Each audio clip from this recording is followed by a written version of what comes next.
या 10 वर्षामध्ये या देशाचं चित्र बदलत चाललेलं आहे आणि म्हणून मला असं वाटतं की मोदीजींचं आता 11 वर्ष पूर्ण झालेले आहेत। या 11 वर्षामध्ये आणि पूर्वीचा काळ याचं जर आपण मूल्यमापन केलं तर मला वाटतं खूप मोठा बदल, प्रचंड बदल हा आपल्या देशामध्ये झालेला दिसतोय।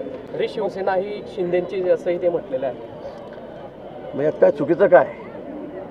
आता उबाठा का कुठला उबाठा ना, उबाठा यांच्याकडे तर चिन्ह पण नाही आहे, नाव पण नाही आहे, काहीच नाही त्यांच्याकडे।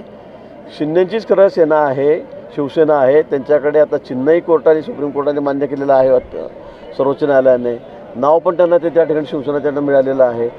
सगळ्यात जास्त आमदार 55 पैकी 45 आमदार त्यांच्याकडे त्या ठिकाणी आहेत। उबाटाकडे आहे काय राहिलं तर 10 आमदार राहिलेले आणि आता त्याची परिस्थिती अजून नाजूक झालेली आहे।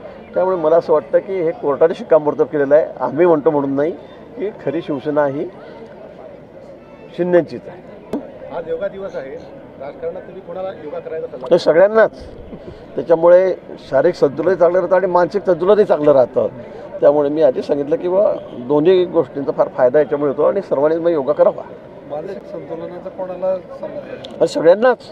अरे जगभर सांगितलं जात आहे, आपल्यापासून सगळ्यांना। बोला, आमचे संतुलन बिघडले का? अरे चांगलं राहण्यासाठी मी कुठे म्हटलं असं।